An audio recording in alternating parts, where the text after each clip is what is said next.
In this video, I'm showing you the process of how I learned how to bake an apple pie.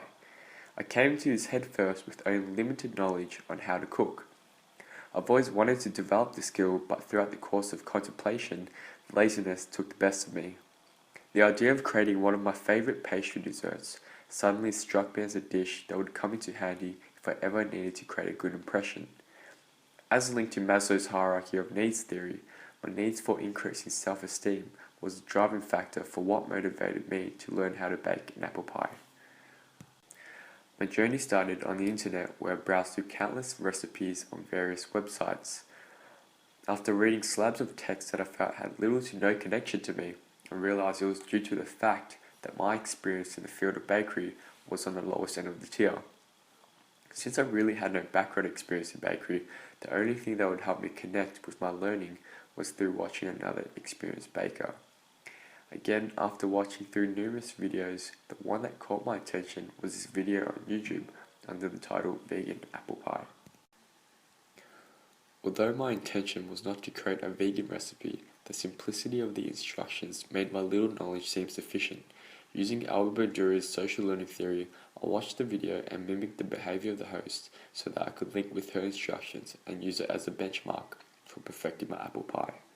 Using a video as a basis for learning enabled me to pace myself by pausing or rewinding to a part of the video where it required me more time to carefully study and fully understand what was instructed. Although the host was clear and concise, there were some difficulties in my understanding because of my lack of previous experiences. These difficulties included how to roll the pastry, how to evenly lay it across the bowl, and how to cut the correct apple sizes. Thankfully, with the help of another friend, Zoe, who had previous experiences with these difficulties, she provided a demonstration to which I learned by carefully watching her and repeating the same process myself. Again, applying the social learning theory, her help has applied retention in my learning to further progress in my baking skill.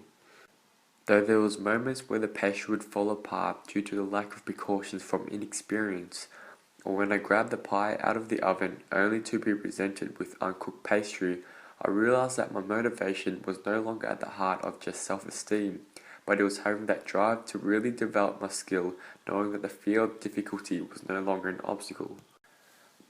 My mistakes, the instructional video, and Zoe have all been part as a stepping stone for my cognitive development.